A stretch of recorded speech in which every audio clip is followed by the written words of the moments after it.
it's a long line to get in. So I mean. Good afternoon, everyone. Just breathing right now. On behalf of my entire family, my mother, Linda, my father, Jim, Mary, Ellen, Dan, we thank you for sharing this day with us. We have been in awe with the responses that my uncle has received from day one when he entered Lawrence Memorial Hospital. We would like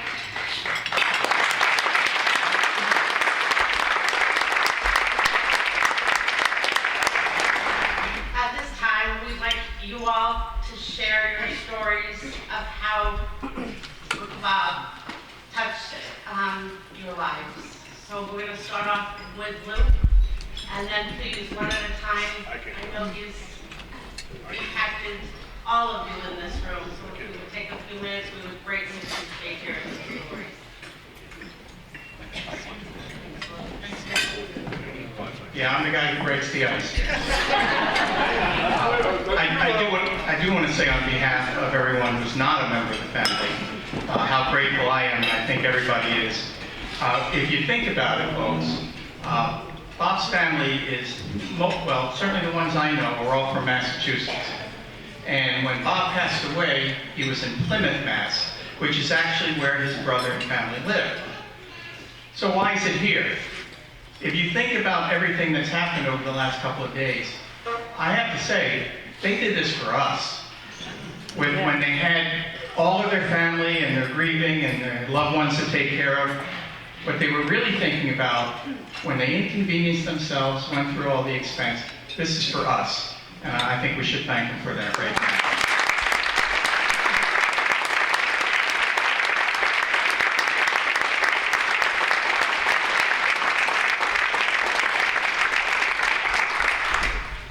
So, what we're hoping for, if you think of an art piece, a mosaic, is as many people as possible. We're hoping you'll add one little tile to the mosaic, and that by the time we're done here today, there'll be enough stories so that people will have a fuller picture of what Bob was all about for us. Now, his family had no idea. They made reference to that, but they had no idea what Bob meant to the people in this community and surrounding communities. So this would be an opportunity to help inform them, even though they've learned quite a bit. Now, I have both an advantage and a disadvantage. I've known Bob since I was 15 years old. I was a student when I met him. I worked under him when I was a teacher. He was the best man at my wedding. And we, even though, and there's always room for guilt, even though in recent years, I didn't connect with him as often as I always felt that I should have. We were still right there. And I know that if, a month ago in my life, some disaster occurred, it would have come to me automatically to call Bob. And he would have done whatever he could. We all know that. So, just one thing, first of all, though. I know he's going to get a lot of praise here today. And I read that article in the paper about everybody enjoying his baking when they came over. Well, when I was 15, 16, 17, we were over there all the time. The wrestlers were over there all the time. Everybody was over there all the time. Now, we got cookies, but it was that cookie dough in a tube that he would take out when we showed up. He'd slice it into 1/4 inches. I mean, don't get me wrong, we didn't refuse, but, and we also had the feeling the wrestlers somehow, dopey high school wrestlers, had the idea that somehow American cheese was a good thing for us to eat during the season. So he always had a huge pile of individually packaged, individually wrapped slices of American cheese in the fridge. And Bob lived in a very small house, and how he got all of this in there sometimes is hard to believe. But he did, and it occurs to me now, he probably could have lived in a much bigger home, except for that cookie dough and cheese bill every month that he had to cover. So he made sacrifices in that regard. I'm going to skip ahead and just reference. I put a picture up here because I thought some people might like to see Bob in a tuxedo. I mentioned that Bob was my best man.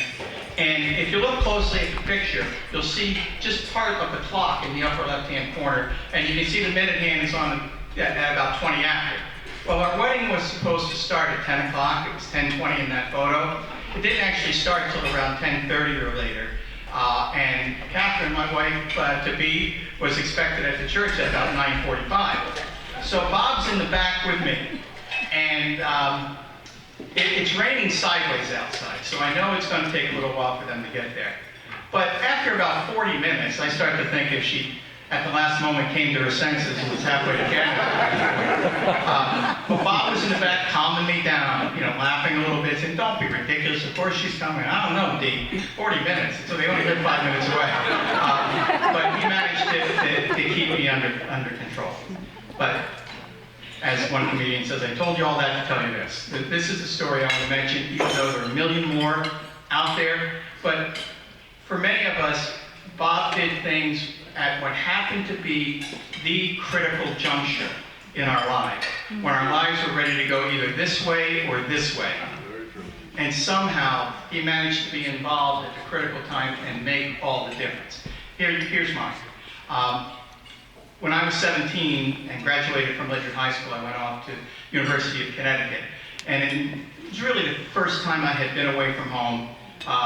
Nobody in my family had ever gone to college before. It was a new experience for me. I was on the wrestling team, and then I got injured, and I was feeling down about that, and my grades weren't going well. And basically, I was in a real funk, and I started to doubt myself. And I started to wonder if I belonged there at all. So I was talking to my mother on the phone, and I said, "Listen, I don't want you guys to be shocked, but just so you know, I'm thinking about leaving school. Maybe this isn't what I'm supposed to do. Maybe this isn't right for me." And I said, "But before I do anything, before I make any decision, I'll wait till I've had an opportunity to talk with Mr. D." And I can't say exactly how much longer it was, but it was absolutely under an hour that there was a knock on my dorm room door. And I opened the door, and to my complete shock, there's Bob Donovan. And I said, "D," there's certain details I remember very clearly, and some I don't remember at all, but I said, "D," and this is what he said to me. He said, "What do you need? Do you need a pep talk? Do you need a kick in the butt? Or you just need to be reminded of who you are?" He also said man-to-man talk. "Or do you need to be reminded of who you are?" And I don't remember what I said after that. And I don't remember what he said. I remember all these other ridiculous details. I was in lime green pajamas, I remember that. But the key element, it almost doesn't matter what he said. When that door opened, I wasn't going anyplace. And my career has been such that I've been very, very fortunate. I've had a chance to speak publicly about Bob. I've taken that opportunity, so I'm encouraging you folks to do that today too. But a lot of people have said, because I came through Ledyard, that it was fate that I would wind up being principal of high school. I don't believe that at all. I don't believe it for a second. I believe that if my mother didn't know, not think, but absolutely know, that if she called Bob Donovan, that he would do whatever I needed that she couldn't do at that point. And that's what happened. And so a number of my former students are here, and lots of other folks, and people have been very kind to me about contributions I've made, whatever. I just want to tell you, in my belief, none of that happens. You don't know me. I don't meet my wife in a graduate course in education at UConn. None of this happens if Bob Donovan doesn't get to UConn from Groton somehow, it was actually Yale Sterling, somehow less than an hour, and be there when I need him. And there are a million stories out there like that, some of them much more significant, and I'm going to really encourage anybody who would like to come on up and just share their little piece of the mosaic.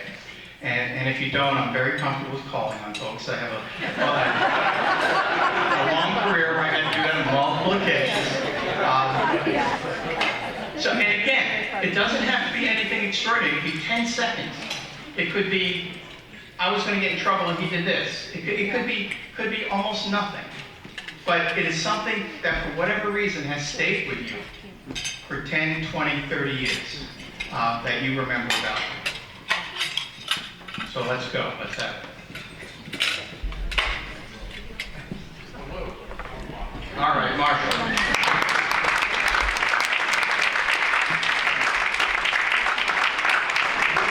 My old friend Marshall Quinn, member of the wrestling team with me, graduate class of 1972, and one of the real finest people you can know. Hello, everybody. I haven't anything prepared, so this is just totally off the cuff. It's kind of ironic to be following Lou, because Lou and I were always competing in wrestling in high school. So. It never went well for me.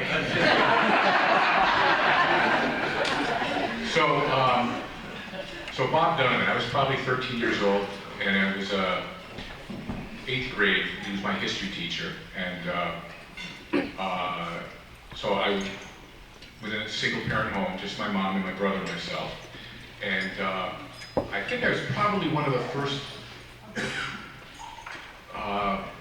young men in school that Bob approached about being a big brother and mentoring, because he knew the situation at home.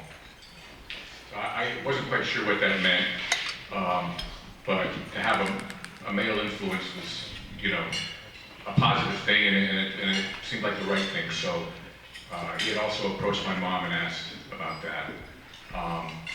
So going through junior high school and high school, Bob was always there, first as a teacher, and then he became the assistant principal. And so it was hard to get in trouble, because he would always find out. So I kind of managed to stay out of trouble, and then got into sports, and that kept me out of trouble as well. But when Lou was talking about Bob's house down in Gales Ferry, which later became a beauty salon, which is kind of, I never figured that out. But, so we would always congregate there, I don't know, on weekends or at night. I remember Saturday Night Live just started around then, and we used to watch it over there. And he tried to have a wrestling mat in the basement, didn't he? So we could practice in his basement, you know? It was kind of good. And he was at all of Ledyard High School's events, whether they were sporting events, football, wrestling, band, musicals. Bob was always there representing the town of Ledyard, or the administration, I guess. And I think that's kind of unusual. So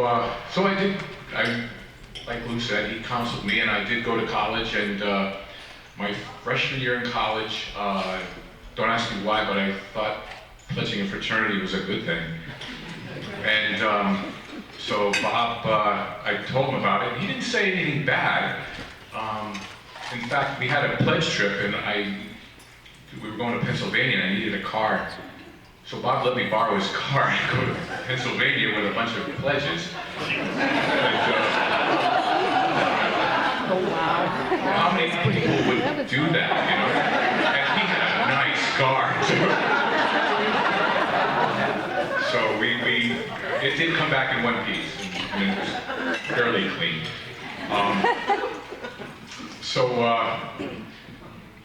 What's amazing to me, I wasn't close to Bob after college. I mean, he did come and visit me and my family and my kids and everything, but I lived in New Haven, New Haven was kind of far away. And we did come and visit him, you know, once in a while. So it's kind of overwhelming to see all of this and how much mentoring with Dan that he had done throughout his career. So many people that he was there for, and always in a calm way. He never got. You had to really push him to see him get mad. But he did have emotions. I knew that, and he wasn't very sensitive inside, even if he didn't always share it. I guess my wife would probably say I'm kind of like that too. In fact, she learns more about me from events like this because I talk more. So, I mean, I could probably recollect a lot of things, but I'll just end it with saying thank you, Bob, wherever you are, and I mean, he's with me and will always be with me, so that's it.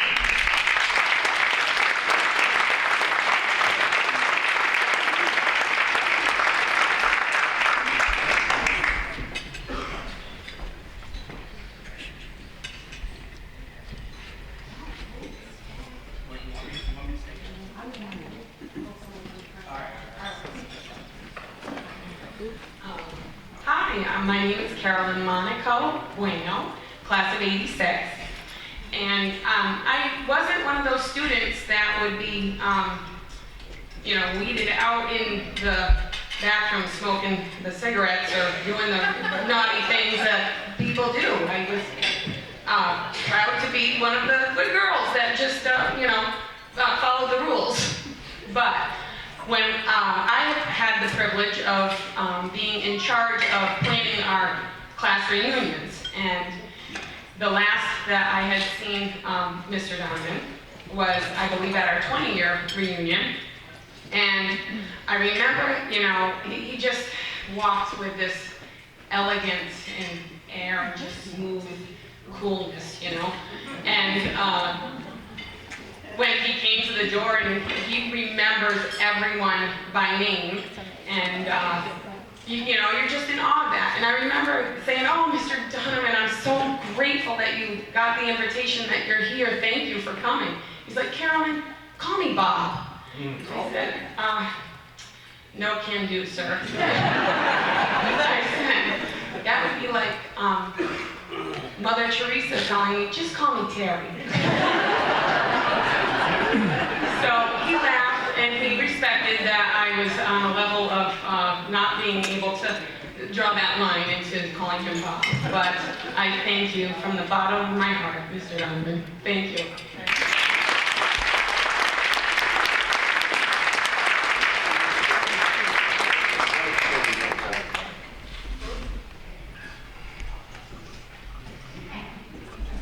My name's Joe Alexopoulos. Some of you know me better as Mrs. A. Mr. D and I were in this room together several times. However, I wasn't standing at any mic. I was back in that area, and as the young ladies at their prom or at their whatever it was you were here for, were going into the bathroom to leave, I was like saying, "Can I look in your purse, please?" Not the most pleasant of things to do. But what I used to do is watch how Bob did it. And I finally learned that he didn't do it that way. I'd see him down by the men's room or walking out that way to see who was trying to sneak a cigarette or whatever. And he never did it quite like that. So I learned how to do a lot of things the way Bob would do them. And I thank him for that. But mostly what I learned is something I haven't been very good at, and that is to make sure that you guys always came first. You always came first. It was never about Bob Donovan. Never. It was about you. I think that it was in 1973 that the yearbook was dedicated to him. Was it 71? My senior year. Well, I'm sorry, Mr. Gore.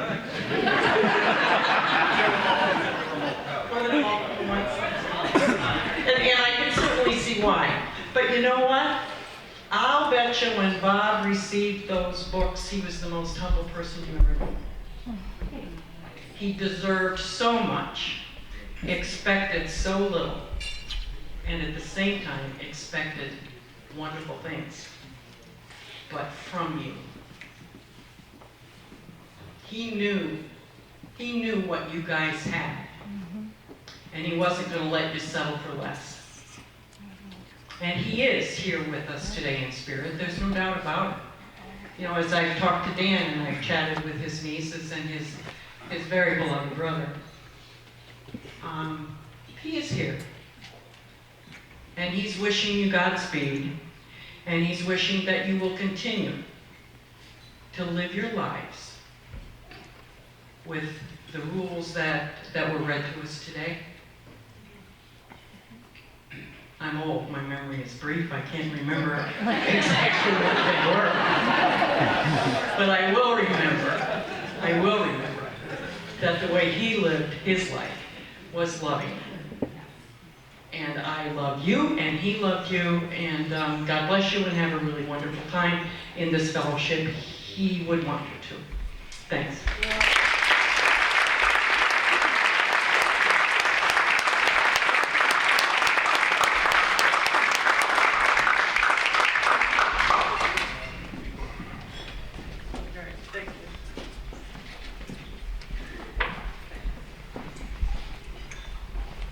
Hi, kids. That's what we are. Even today, we're still kids. When we think about Mr. D, you know, we talk about the kids and how Mr. D helped us all. And he did, you know, it gets the old quiver in the voice going. You know, there was a thing about Mr. D that I think was kind of not described completely in some talks that I heard earlier. My girlfriend and I in my senior year were absolutely astonished how we could look down the hall, check the area out, make sure that it was clear, walk around to have a smoke underneath the stairwell, and out of thin air was Mr. D. He was incredible. Now I thought this was peculiar to me and my girlfriend, that you know, he was just kind of like spying on us, sneak up on us. But I've been reading all of these tributes and stories on Facebook, and all you kids got the same treatment. And he knew you all, he knew your habits, he knew what was good for you, and he knew what was bad for you. And he would catch you doing something bad, but you were always a dignified human being when he talked to you.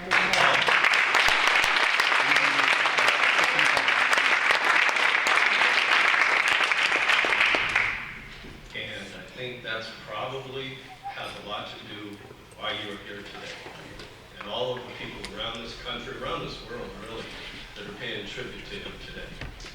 He was an extraordinary man. He did not get me to quit smoking. My daughter did that, but he set me thinking about it, you know, and I just applaud this man. I hope you will all stand up. I don't have a class, but if you would all stand up and just raise whatever, water, beer, coffee, to Mr. D. Mr. D. Thank you.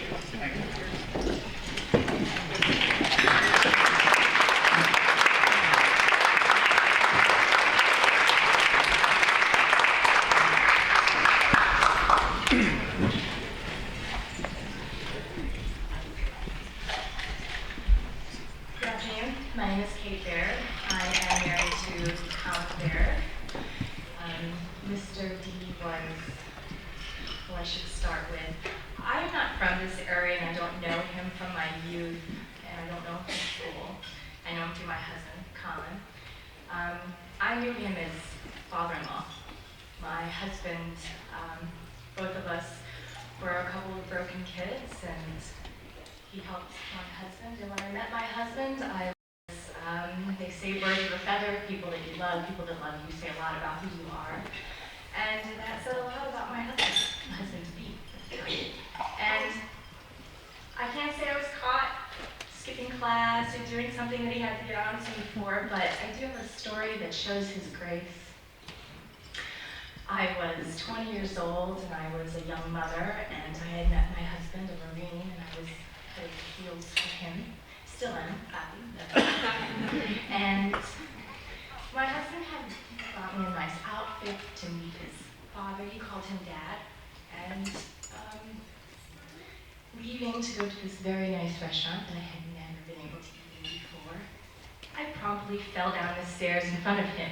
And if he hadn't had a little railing in front of his little bird bath there, I probably would have found myself planted in it. And he rushed down and picked me up, and my husband picked me up, and he rushed me off.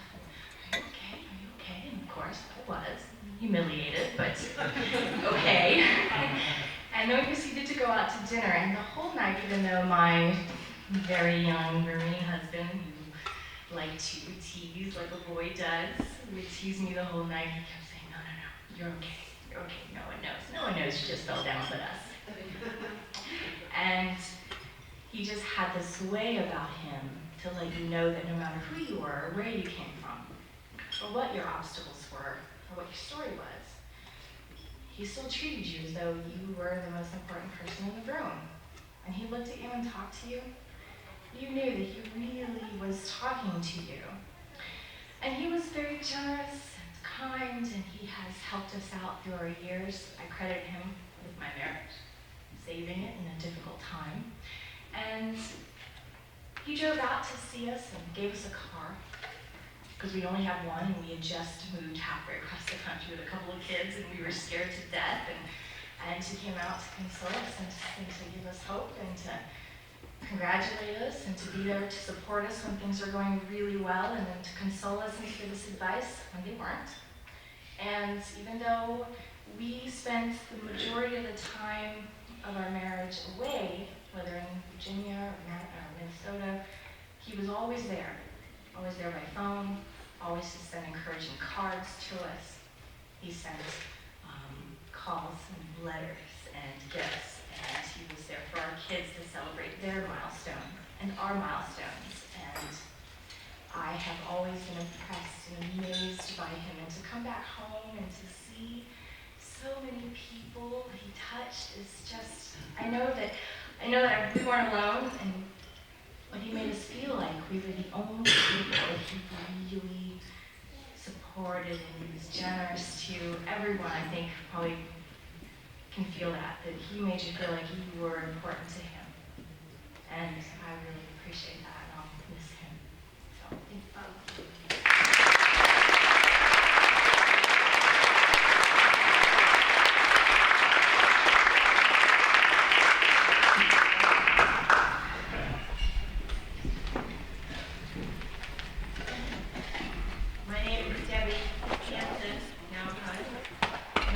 One of those kids skip class. I caught smoking in the girls' room. Mrs. Clooney, shocking. Directly down to Mr. D's office. And here he was. He just sat back in his chair. He leaned back. He put his hands behind his head like this. And he crossed one ankle over his knee. And he said, Miss Hanson, what have we been doing in the girls' room? I had put that cigarette out in my hand.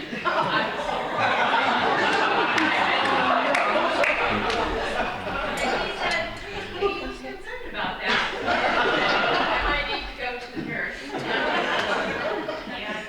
he said, we don't allow smoking.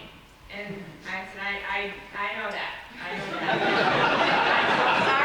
I'm sorry. And he says, what is the reaction going to be when I call home to tell your mother what's happened? And he knew that my mother was very strict and there was going to be a very serious consequence. And I said, I think I'm going to die.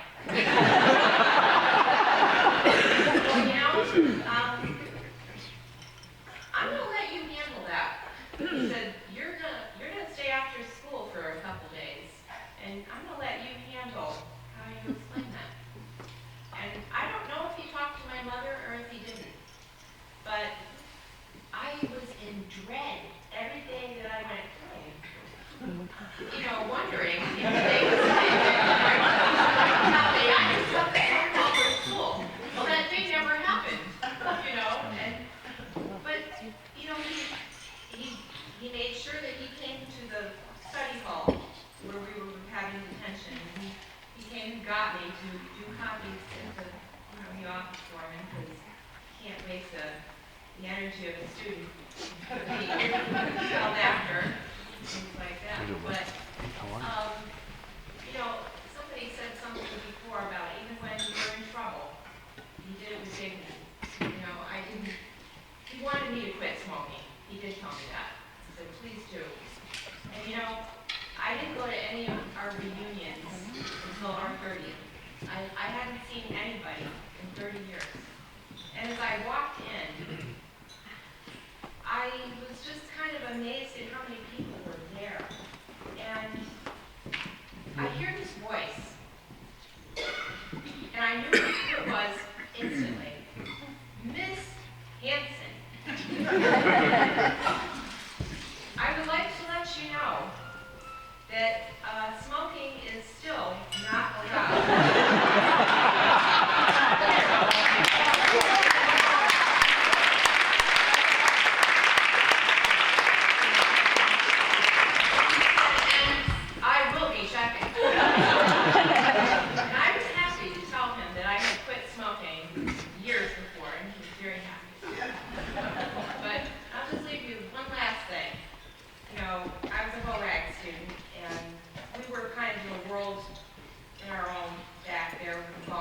Greenhouses, and we learned a lot of things back there, and we did a lot of things.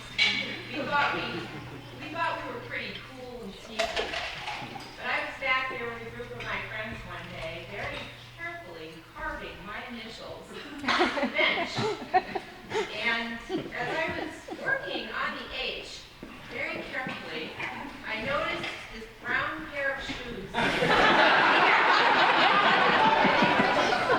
As I was sitting there, they were just there, and they were really nice shoes. I knew immediately who they belonged to. And as I started my gaze upward, I folded this little pocket knife up behind my back and passed it to the next person next to me. And as I looked up, there is that face that could only be Mr. D, and he was rocking back and forth now, looking down at me. He said, Miss Hanson, are we defacing school property? I said, I think so. He says, don't we have something better to do right now? And I said, I do. We'll see you then.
We all know you're in a better place. None of us will forget your saving grace. You will always be a man among men. We can't all wait to see you again. To thank you for the love you did show, you have helped each and every one of us grow. From the farmers to the geeks and to the badass, you treated us, that's what you wrote. You treated us equal in every class. We will never forget you for all you've done. In the halls of LHS, you were number one. It is in knowing you we can all be proud as you take your place on the LHS cloud. We can all look up and we can say, look, there's Mr. D, and he's okay. No longer sick, he's now at peace. God gave to him a sweet release. We will all remember you fondly, always and forever. You gave us a gift we will deeply treasure. So as we all say our final goodbye, we will shed some tears and even cry. And yes, it will take a little while, but when we think of you, we will start to smile. The memories of you, they can't be taken. Your time on earth was not forsaken. For a while you were here, you gave us your all, until the very end when you heard God call. It's time to go, I'm taking the best, so you can have your final rest. You deserve final rest. You've done your job oh so well, in heaven's halls is where you'll dwell. Your job is done for LHS, your grade A+, you passed the test. We remember you forever, most certainly, that special man called Mr. D. Evelyn Olson, class of 1978.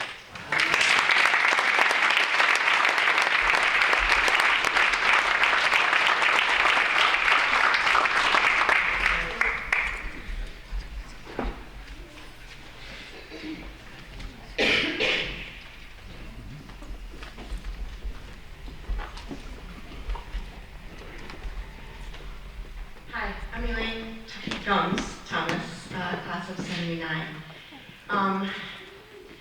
The thing that I remember about Mr. D is I was a wallflower.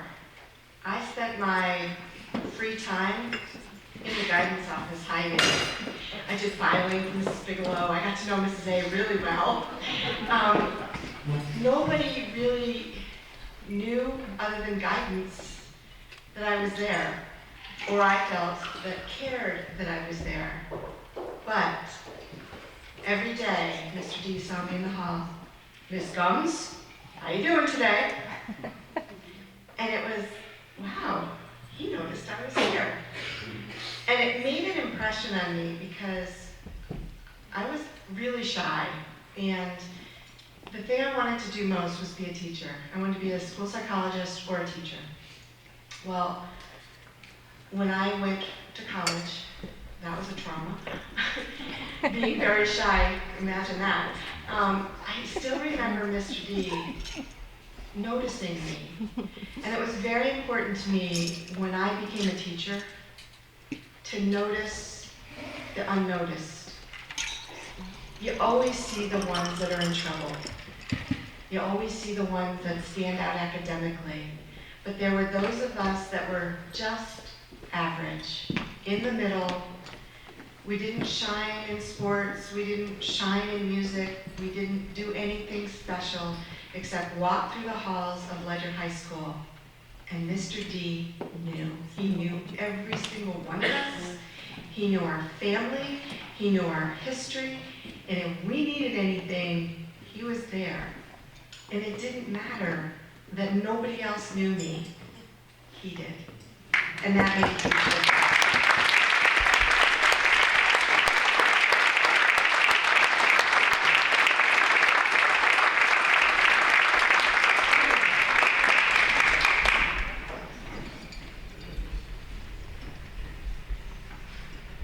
Well, I had to follow that one because I was a shy little girl too.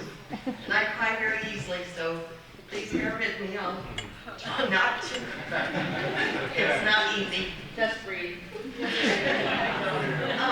My name is Naomi Carlson Crowley, and I graduated in 1969, so listening to all you people, I must be one of the oldest ones here.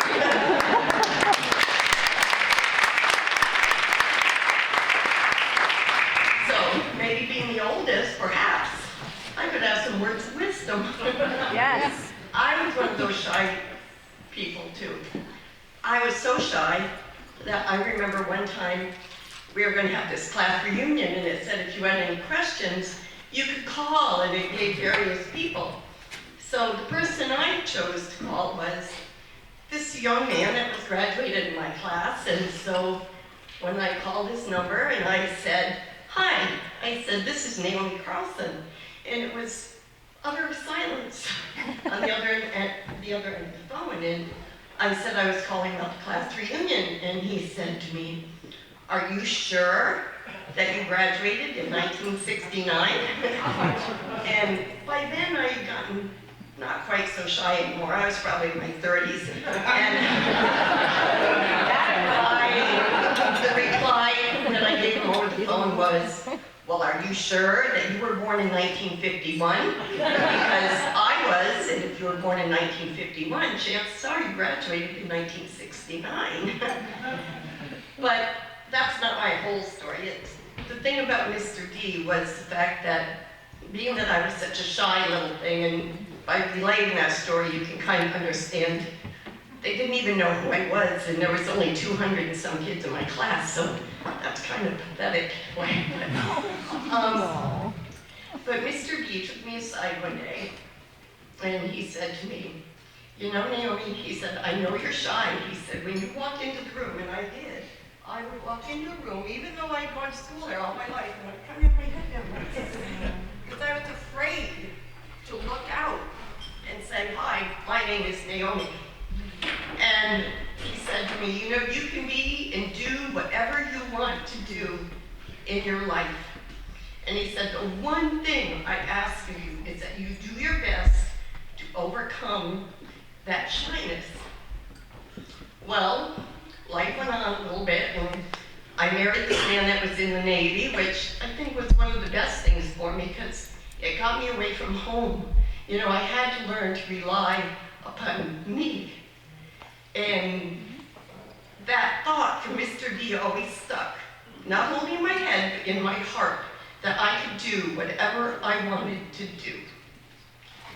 And so I did my best based on what he had said to me, and also my husband said to me once, you know, I was so shy, you're probably gonna laugh when I tell you this, but we would be at someone's house, and my poor husband would even leave the room to go get a drink, to go, even if he had to go to the bathroom, I would go and I'd stand outside the door, because I was afraid to be left alone, you know, out in this room of people that I did not know.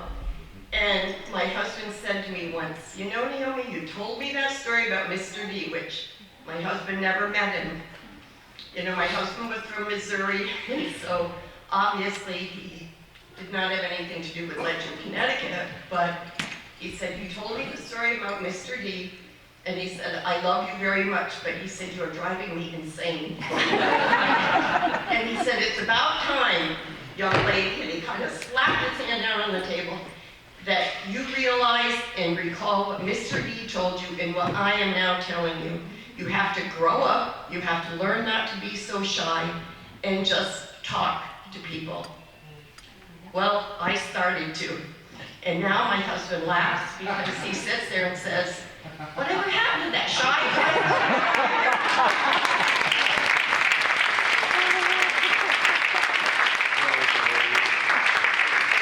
But she talks to everybody now, even strangers in the grocery store. "Hi, how are you?" You know, and they'll start talking about your groceries, whatever, I don't care. But that's all that I wanted to say, really, that primarily it's because of Mr. D. And just a few years ago, obviously my husband being in the Navy, we traveled a lot of different places, and I didn't have so much contact with Ledyard anymore. But I saw him just 2 or 3 years ago, and he saw me, and I was talking away, my mouth was going a mile a minute, and he looked at me and he goes, "Miss Carlson," he said, "I see that you took my advice."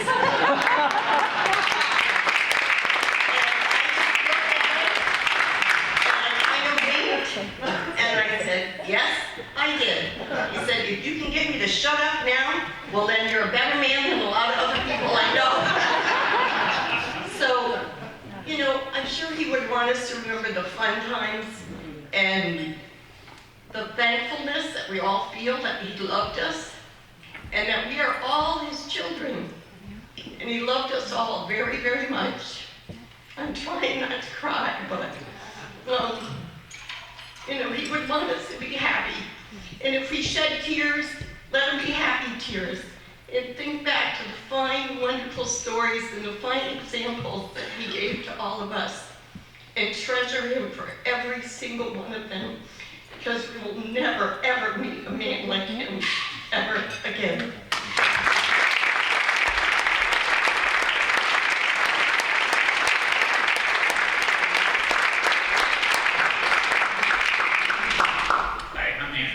Class of 1976. I too was a shy little girl.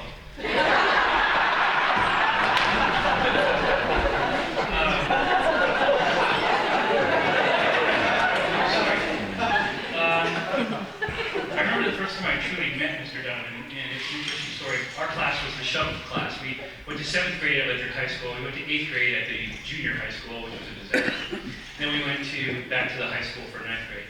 And in 7th grade, I was a little teeny guy. I really was quite small. And I had a kid who was picking on me a lot. And I made a deal that I was not going to fight in school. But one day, it was after school, and I was right in front of the school, and the buses were coming, and this kid came up to me, and I had it out with him, and I ended up on top, and I was going at him pretty good. And all of a sudden, I was like suspended in the air. On my belt. And I looked up, and there was this big blonde guy holding me. And he says, Mr. Engelke, you are suspended. I go, yes, literally. And he goes, oh, a wise ass. That's how I met him. I'm proud to say that he was, not at that point my friend, but I'm proud to say that he was my friend. And he also let me know that there's wise ass, there's a smart ass, and there's a dumb ass. You don't want to be a dumb ass. That was one of his aphorisms. Also, my father, many of you know that my father was the doctor to Ledyard. My father and Bob were also very close friends, and they were kind of a dynamic duo. One would get wind that there was a certain problem going on someplace, and the other one was needed their attention, or vice versa. They were a team on problem spots in trouble areas in town. But I just want to say that last night, I don't remember who it was, but somebody paid my father a very great compliment when he said, "Your dad was the Mr. D of doctors."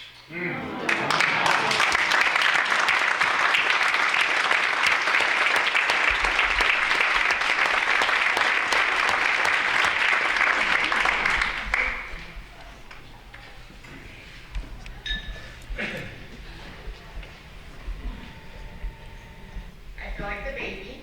Class of 92. My name is Julie, Lawrence back then, Polly now. And we were the last year that Mr. Donovan was vice principal. And I remember all of us going, you can't quit. You can't quit. You can't quit. So many of us knew, some of us knew he was going to go on to teach again. I didn't. I thought he was leaving. You can't go. It was like not allowed. And I was a Navy brat. I came to Connecticut in 7th grade. I was 12. I was in from a t-shirt from South Carolina with my twang. Stood out like a sore thumb twice over. And everybody was in their cabbage pants, cashmere sweaters, and all. I was like, oh my God. And if you were a Navy brat, you were like not the Capstown kid. You were that kid. I made a couple of friends really quick, and I'm still friends with them, I'm proud to say today. And when we got up to high school, I'm like, what am I going to do? What am I going to do? You all have known each other since like you were conceived. And you're in. And so, you know, it's true. And so I remember walking in, and gosh almighty, if it wasn't even like the first week of school, Mr. Donovan's like, hello, Miss Barnes. And I'm like, does he know who I am? He's weird. And he was like, just, you know, like, oh, it's bad luck. And you're like, okay, I was a good girl. I wasn't shy. I talked more than you do. Sometimes I breathe if you don't jump in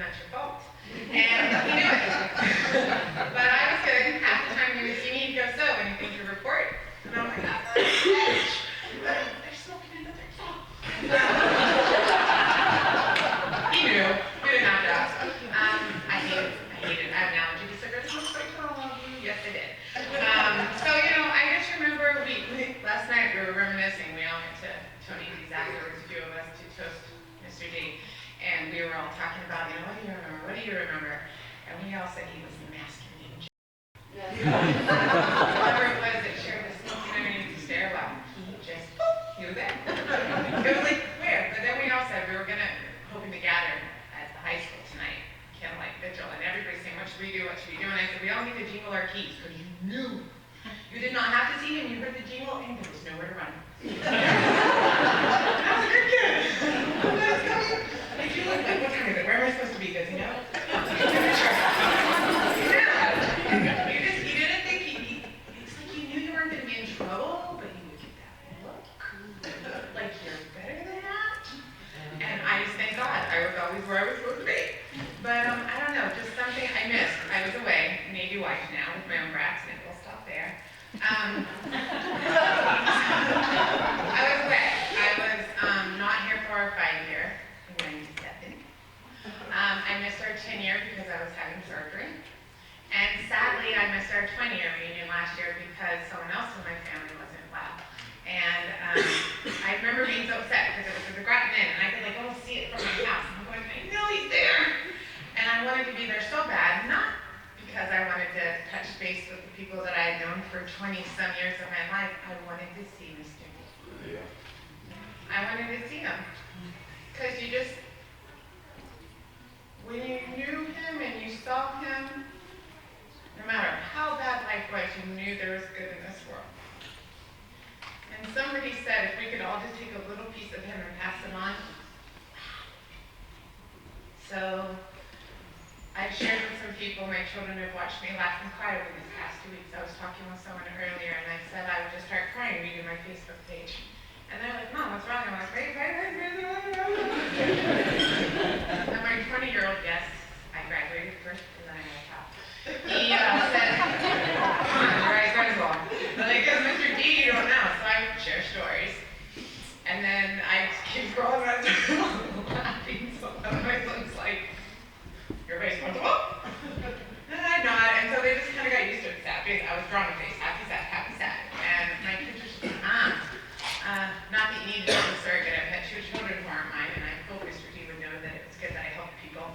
But one of the moms of the children I've had said, we're supposed to get together today. I said, I can't. I just went to Mr. D's funeral, and she said, you must have been a really special man if your vice principal is somebody you're going to go to his funeral for. And I said, no, I can't. So I thank Mr. D from the bottom of my heart. I thank his family and all of his friends, all of his kids, for allowing us to be this little part of his life when he was such a big part of ours. So thank you.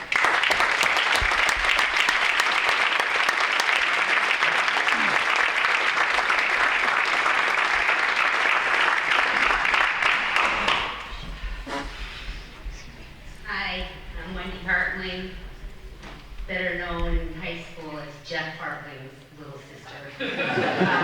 Class of 78, and I guess I was known as one of those kids that hung out in that senior corner of the school, and troublemaker, got in trouble a lot. And was in the senior girls' bathroom a lot, smoking, whatever. And one of the funniest things I remember about a situation, my friend Debbie Peck had a substitute teacher at the same time I had a study hall. So she said, Wendy, come on in, you can pretend you're Debbie Dodge. She's absent. So we'll just give the substitute the money for the money.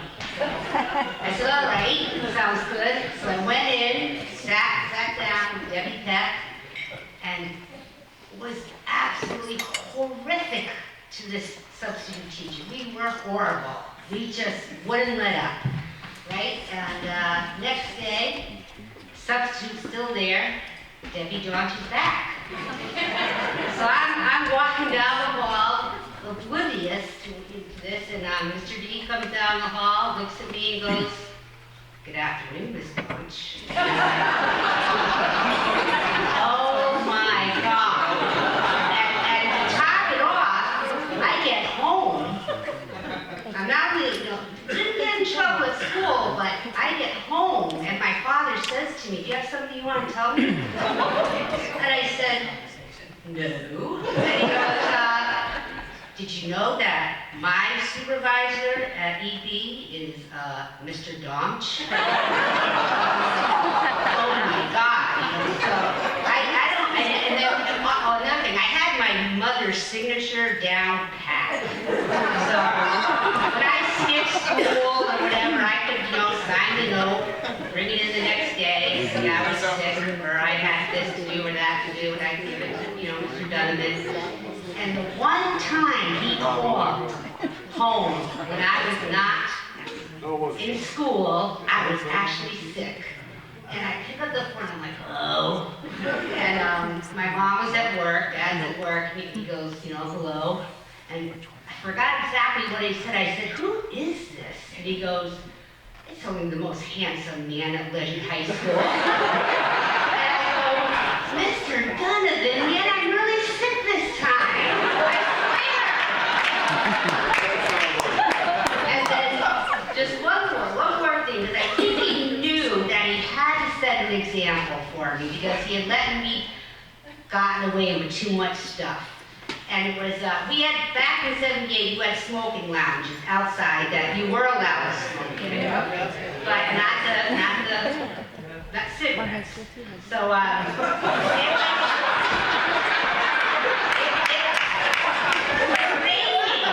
raining, and school was out. And me and Sue Hughes and a bunch of other people, I swear to God, were smoking on the front porch. But school was out. That was in my head. And we were waiting for our buses, and all of a sudden, me and Sue Hughes are smoking their cigarettes. I hear this tap on the window. And I look around, and smoking away, Mr. D. And he points at me and Sue, and goes like this. I'm like, what? You're holding the cigarette in my hand. What? So we walk inside, cigarettes out, and we're like, what's up? He goes, God set an example, Miss Hartling, Miss Hughes, 2-day suspension. I'm like, can I hold my brother at Holy Cross? Because I'm walking, and he can meet me halfway because I'm not going home. The man was wonderful. I love him to pieces. Part of my heart is with him and always will be, and he was just the best guy ever.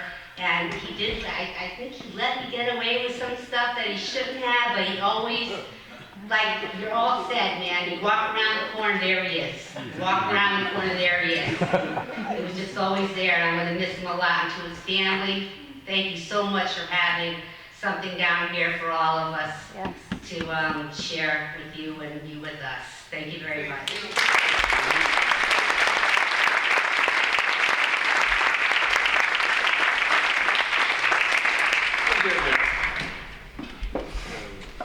Hi, my name is Fred Johnson. I'm the class of '56.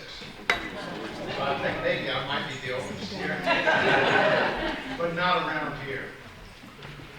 I'm gonna. You probably wonder why this all went on. I know, I'm still waiting too. My wife says I'm crying commercial. I think that's part of getting older. I think you start. Oh, no, that. I know for anyway, it's a horrible thing, I think. But anyway, I'm here to represent a part of Bob's life that occurred before most of us were born. We're talking about over 50 years ago. And that's starting in 1961. A young 22-year-old lieutenant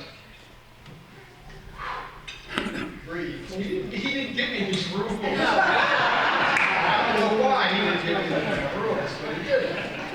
But anyway, a young second lieutenant reported to Germany, to the 440th Signal Battalion, and there were 5 of us.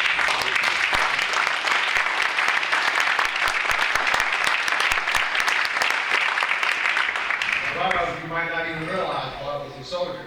Army? Yes. Very good. Hoorah. But anyway, communications, part of the communications for 7th Army. At that time, there were 250,000 soldiers in Germany. And we were there to keep the Russians, the Soviets, from overrunning Europe. And three things occurred, three very historical things occurred while Bob was there. The first one was they built the Berlin Wall. And when I say the Berlin Wall, it wasn't just in Berlin, it went the entire length of the country of Germany to keep their people from leaving and fleeing to freedom. So, and I'm not sure why, they may have put it up when they knew Bob had arrived. One of the reasons, try to keep Bob around. But that was the first one. The second one was the Cuban Missile Crisis. Now you say, well, what does that got to do with you guys? Because it was in Cuba. Well, that may be true, but if things had gone wrong, we would have been the first to know about it, because they would have been coming over the border, and our job was to either stop them or delay them, or just get ground up, one or the other. The 250,000 of us, along with our allies. And then the third thing that happened while Bob was there was the assassination of President Kennedy. Three really historical things. But Bob was he was a respected and loved officer. Outstanding. Breathe. His men loved him, and I think it was there in Germany that he developed, I'm sure he already had them, but he developed those skills that he used with all of you. Because he had platoons from 40 guys to 100 guys, and these were young men from all over the country, from all walks of life, all races, all economic backgrounds, and all educational levels. Back in those days, you had people with college degrees coming in as enlisted men because they were drafted, and they had to come in. So Bob, I think that's really where he earned his spurs, if you will, dealing with all those young men that he had to. And he was the young man. It was an awesome responsibility. Those guys, we're totally responsible for them. Their pay, their clothing, their shelter, their food, everything. Their personal problems. And for a 22-year-old to be thrown into a situation like that, where you have enlisted men or sergeants who are older than you, married, and you've got to counsel them, like you know what you're talking about. So you grew up fast in those situations, and Bob did. Bob was also my wingman. We did a lot of German wine fest. We hit their Mardi Gras, which they call Fasching, and we traveled. We saw sites all over Germany and in other countries, and got into a lot of trouble. I take that back. I got into trouble. Bob watched, and then helped me get out of trouble. I think even then, in fact, I always sort of felt like Bob should have been a priest. And I think maybe he wanted to. And you know how tough it is to have a wingman who wants to be a priest?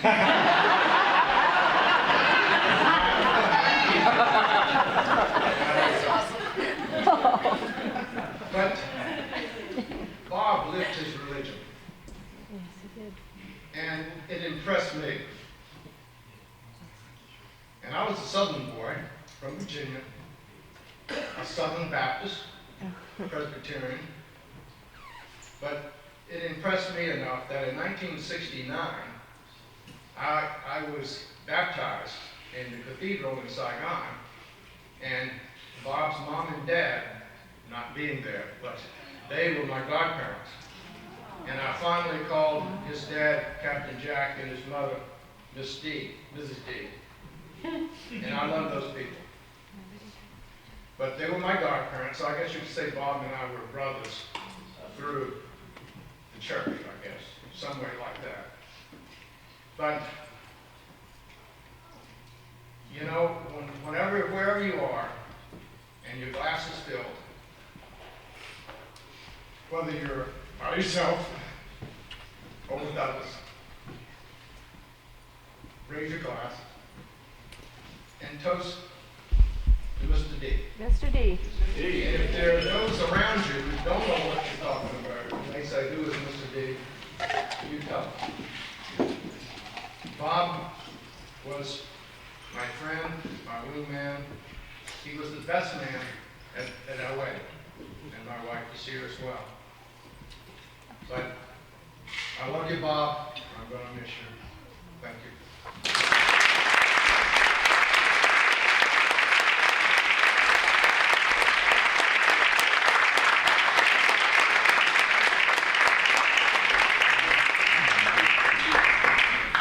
Hi, I'm Bill Patsiga, class of 75. Some of you may have heard my story about Mr. D earlier in the week in the newspaper. That's not what I'm going to talk about. I'm going to talk about something that, Bob was way ahead of his time in many ways.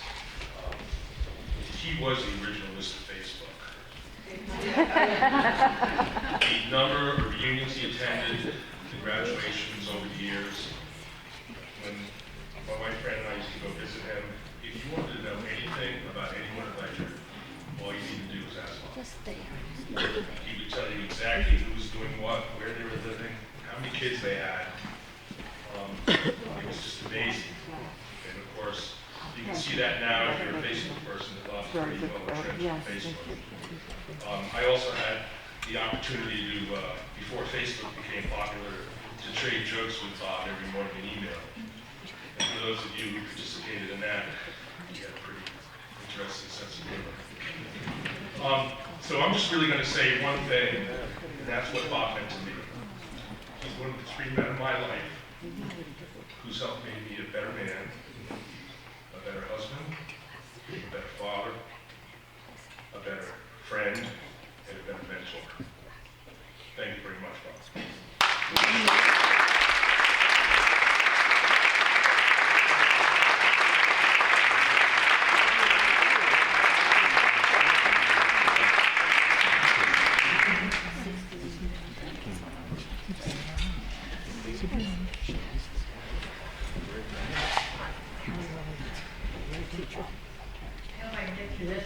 I'm also a crier. My name is Kirsten Asperger's, and I'm class of 84, which is very well represented here.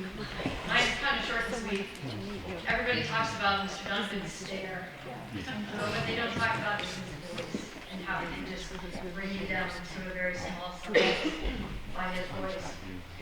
And there was this one time that my parents went away on vacation. And I thought this was a great opportunity for me to stay home, play hooky, hang out, watch some cartoons, just take a day off from school like everybody did. And called a couple of my girlfriends. They were in agreement, so we all slept over at my house.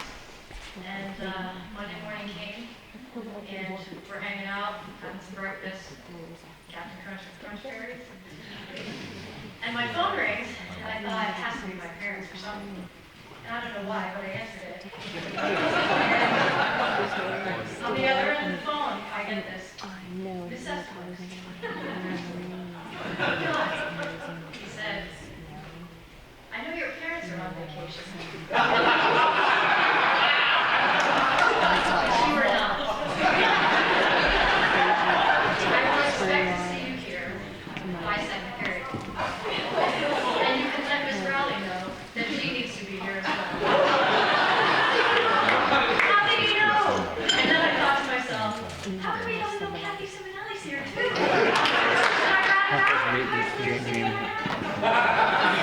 Me and Vienna took our showers, got up, went to school, second period, and Kathy stayed home and played hooky on my parents' vacation.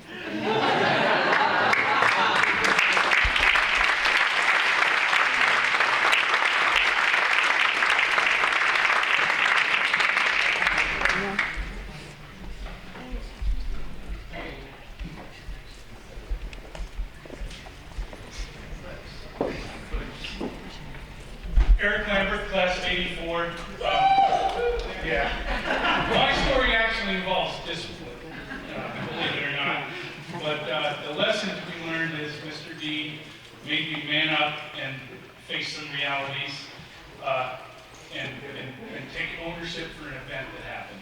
And the event was my sophomore year. Me and 3 other guys who I was very good friends with decided to do something really stupid. After school on a Thursday, we went to a buddy's house, and for those of you who remember Hef and Ref or beer, we drank the whole case. And needless to say, we shouldn't have been in a position to do anything, but we decided to walk through the woods, get up to the high school, and go to band practice. I was a tuba player, one guy was a drum major, one guy was the lead drummer, and one guy was the lead trumpet player. So we couldn't march, we couldn't play, we got away with it that night, Thursday night. Friday morning, we went to the band director. We fessed up to what we had done, explained ourselves. He didn't want any part of it. So we said, what are we going to do, the 4 of us? So we said, we better go talk to Mr. D. So we went down to Mr. D's office, and as we were walking there, I'll never forget on the PA system, it said my name and 4 other guys said, please report to the main office. So we knew we were done. But we walked into Mr. D's office, and we explained our situation, how we'd been foolish, how we got drunk, how we shouldn't have gone to practice, all that kind of stuff. And he's sitting back in his chair, and he just kind of puts his hands up behind his head, and he looks at all four of us, and he goes, smooth move, X-Lax. Just like that. And we all kind of sat there and pondered it for a minute, but then he gave us an opportunity.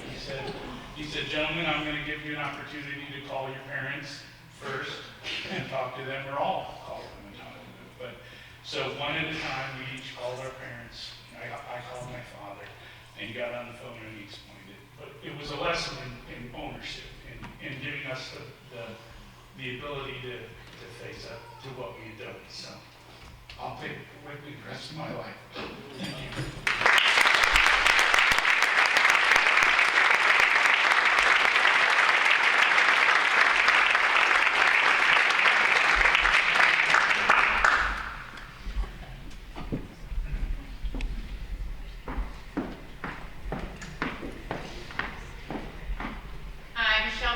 Class of 83. Oh God.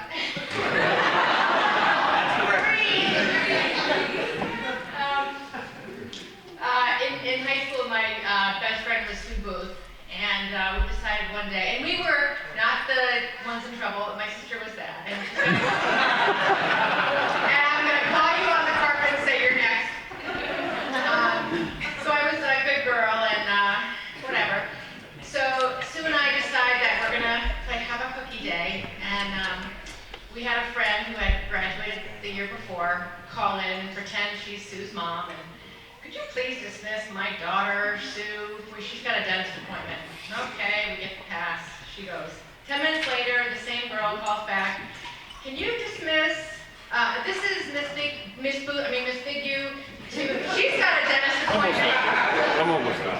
So we get the pass. Probably do. I get the pass. I have pass. to. And an hour later, when it's time for us to get dismissed, we're walking out the back door, and like, poof, guess who shows up? Mr. D. Miss Bigu. His character is there. It's like, pass please. Didn't ask for an explanation. He didn't. He just knew. He took my pass. I think he assumed Sue's was legit because she left. And she's like, I have nowhere to go, nothing to do now because my partner in crime just got called out. Called my mom and, explained the situation. And apparently they had a really good laugh about it because I just wasn't one of those kids that got into trouble. And I didn't get into trouble. I didn't get in trouble at school. I didn't get in trouble at home. They just had a good laugh. So that was really funny, but I work in public education now at a high school, and as I'm thinking about and listening to the stories about Mr. D, it's really sad where I work that there isn't a Mr. D. And I don't know if in today's society with the way that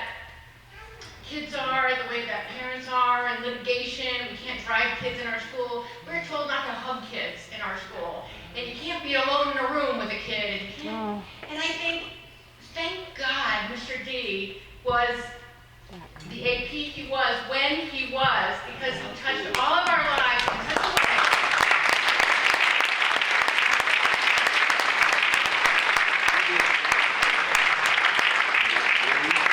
And I know that I'm going to go back to my school. I'm not an AP, I'm a department head. I don't really have a lot of contact with kids, but I have some, and I'm just going to try to be as much of Mr. D as I possibly can with the kids that I come in contact with, because we all have these stories about Mr. D and Mr. Gabordi and other people that we grew up with that they made you who you were.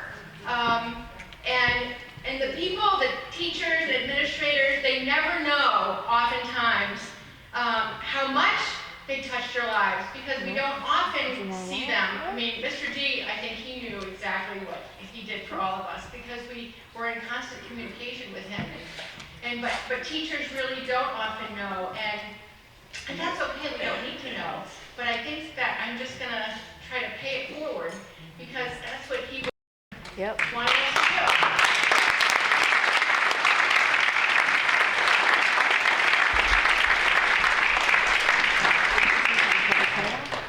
Before the next person comes up, I just wanted to say how great it is to hear these things, because anybody who tried to compliment Bob when he was alive about the things that he did for them, it was like torture for him. At my retirement dinner a couple of years ago, I took the opportunity, I wanted to go into detail about the difference that Dee had made in my life. And when I started, I get like 3 or 4 sentences in, and it's like somebody, turned on the hot plate under his seat. He's squirming, he looks like he's in pain. I stopped because I was showing him some mercy by not continuing to compliment him. So if he heard this stuff, he wouldn't be able to handle it. So, but he can't stop us today. So this has been great. And if there's anybody else?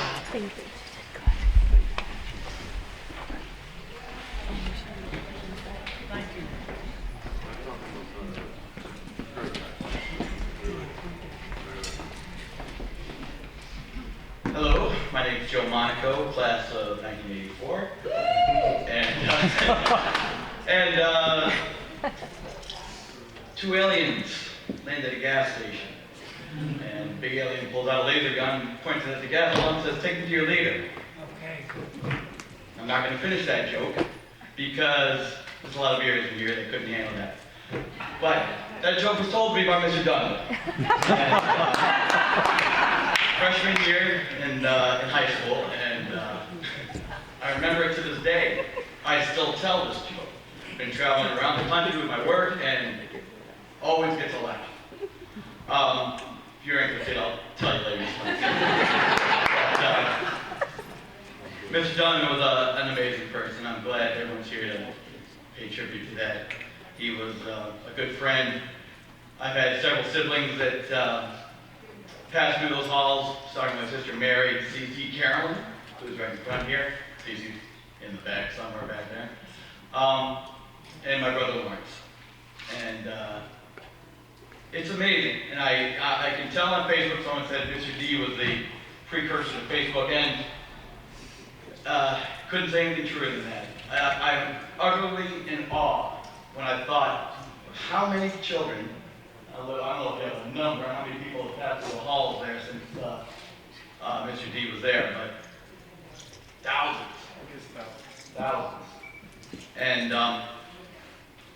he has an effect on all of us. He remembered our names. He goes to our reunions. He sees you, he tells you by name, how are you doing? Good to see you. Even people who didn't, like someone earlier had said, didn't feel like they were noticed. He did notice. You were important to him.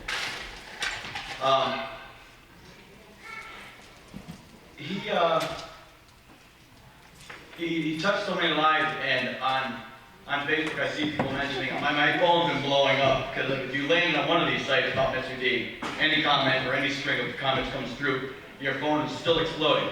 Going off, bing, bing, bing, comments and, comments like this, that. I was like in awe of 1969, someone 1950 something, 56 was it?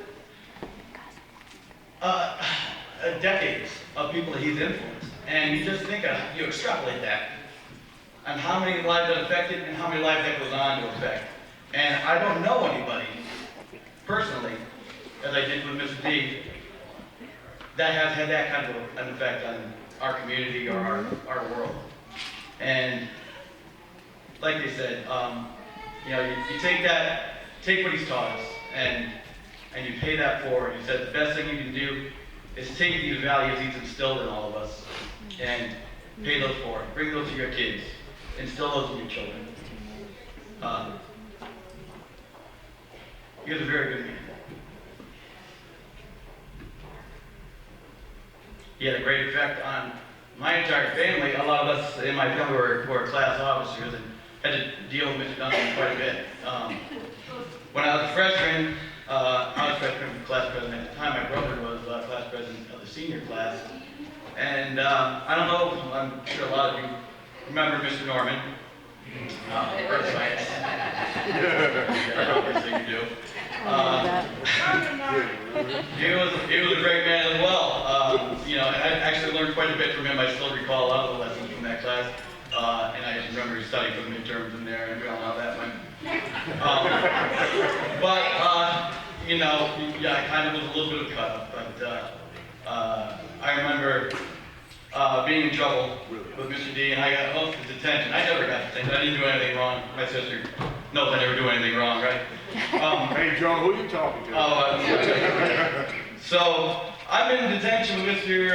Norman there, and I was like, this is ridiculous. I can't have detention. I don't get detention. I'm the class cousin, for God's sake. I don't remember, you know, it's like, how can that even look? Well, apparently Mr. D had notified my brother, Larry, so Larry by far was much smoother than I was when it came to getting out of trouble or doing anything like that. So I was like, I tried my best with Mr. Norman. It wasn't happening. I was there. And Mr. D made sure my brother knew. And he came down, and my brother sweet talked me out of detention with Mr. Norman. Thank God. But Mr. D goes, he comes up to me the next day, he's like, well, how'd it go with Mr. Norman? And I go, you know, good. He goes, yeah, I sent your brother down there, and, you know, give him a break down there, you know. You know, we were cut up in his class because, you know Mr. Norman with the flag and the helmet and all that.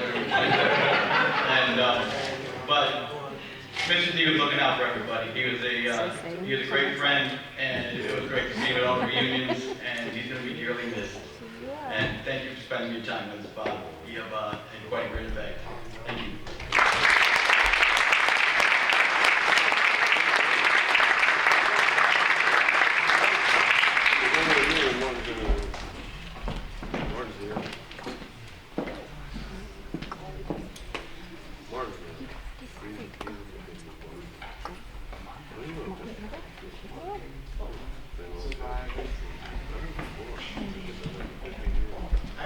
I don't want to cut anybody off, but what was there?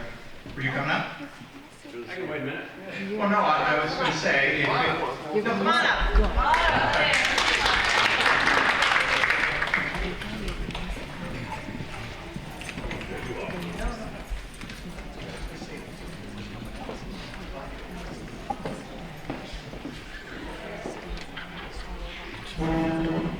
You know, I really don't know what I'm going to say up here.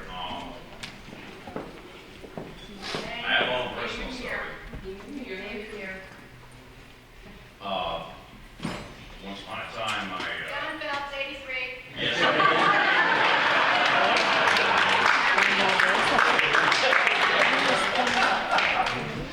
yeah, I'm not off to get it.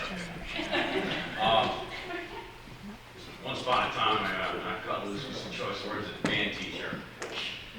And that's a 5-day suspension. And I didn't want a 5-day suspension. He didn't want to give it to me. He called me in and talked to me, and I realized basically that I was just being a petulant kid. I didn't have control of my emotions and or my tongue, and he knew that. He knew I didn't mean any harm by what I said. And he wanted to put me in study hall for the rest of the semester. And to talk about off, he gave me the quarter credit that I missed. He was that kind of guy. He just wanted to cut you a break every time. But he got that stare. How many got the stare instead of detention? Yeah. Caught me walking in with a whole group of people from out back in the practice field, and we just casually walk on back through the locker rooms and back to the study hall, and it wouldn't have been any problem. And of course, he's there. He's sitting on the visiting bleachers. You know, we're like, aren't you going to say hi to me? And he made some smart remarks, but he didn't call us aside. He didn't write down our names. I didn't get a call from the parents. I didn't know. But we got the stare. And he scared me a little. I fondly remember that stare. I remember his character, the strength of his character. He didn't have to have any personal interactions with a lot of kids slid through, and they didn't have a lot of one-on-one time with him, but it was the force of his personality and the strength of his character that came through, and it just being there in his presence in that school would make you a better person. Not that year, and not several years, not 20 years for me, and 30 years, and it's 30 years plus. I just got to see him this August. Thank God I did. I feel very lucky. And, you know, he was always there for us. So my words are clumsy, and I apologize, but I really love the guy.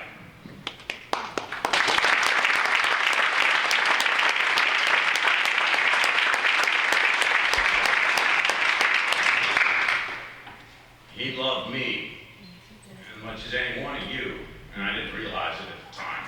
I didn't want to be a burden on him. I knew where he lived. Got to work on his house. But I never wanted to bother him. But he wasn't like that. He didn't think of it that way. And I didn't see things the way that he did, because he had greater empathy and compassion than I could ever have. And that's where it came from. He could never be bothered by somebody showing up to take a few minutes of his time.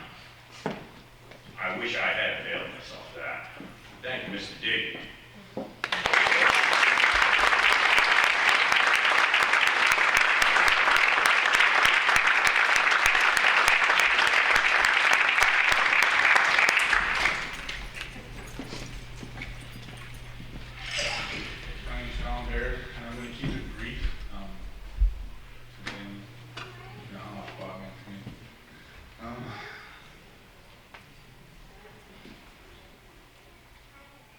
When he was in the hospital room, he was talking to his family.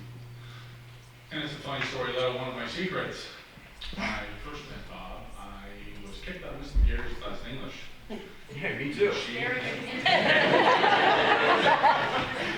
So I found myself in his office, getting his attention.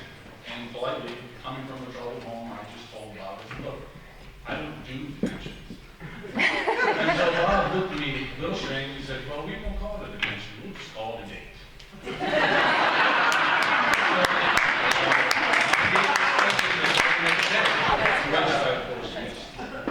I told him I don't do detention. I visited Bob I stopped by to visit Bob on my way here to Massachusetts, back and forth. And one of the stories he brought up, and we were kind of laughing and joking, and he looked at me and said, yeah, you still don't do detentions, do you? But he was an inspiration.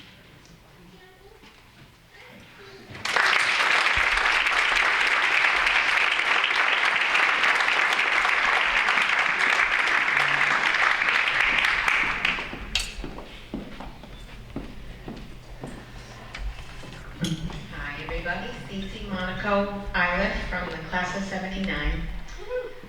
Want to start by just thanking Mr. D's family for giving all of us this opportunity today to share our memories of him and how much he affected our lives. And all I can say, really, is that hearing everybody speak, the service today was beautiful, the readings were beautiful, the hymns were beautiful, and a perfect testimony to his life. And the only person that I can think of when I think of Mr. D is Jesus. And I know everybody's beliefs are different. We've all come to a different place in our lives with our spirituality, maybe our religions, but he represented love, and that's all God calls us to do, and it's all that Jesus taught us for the whole time that he was here with us. And when I think of someone who's been such a mentor to mankind for thousands of years, Mr. D comes to my mind as someone that will have that same kind of impact in the world. And I'm just happy to have been a part of the brief candle that we all are. And when people talk about paying it forward, you think of Jesus' life and how we're all thousands of years later still trying to emulate that message. Mr. D brought a message to this world that we will all bring with us and try to emulate for the rest of our lives.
There was no choice in where this service was going to be today. It was going to be here in Connecticut with his entire family.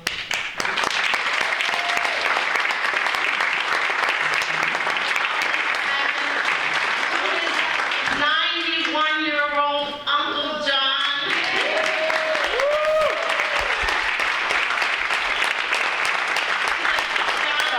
Family, to Jay, to Tom, to Jane, to all, and to Hannah, where you are, there you are. Thank you, thank you, thank you. And my father. Yay!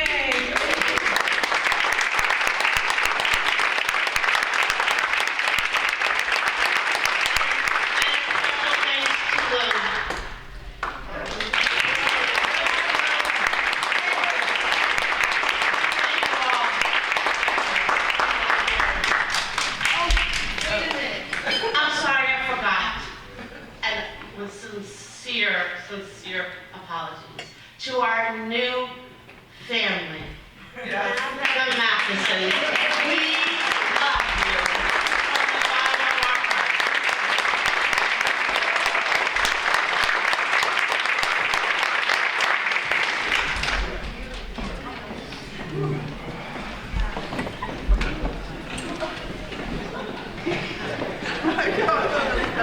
As you're going on, I just want to take a second because some people have been asking me. Just a reminder that there is a memorial scholarship set up at Ledyard High School. If you're interested in donating toward that, you can send a check to Ledyard High School, and in the memo, I think this will work if it's not exact. In the memo, just write Donovan Memorial Scholarship, and it will go into a fund, and I have a feeling it's going to be able to sustain itself for quite some time. So thank you very much.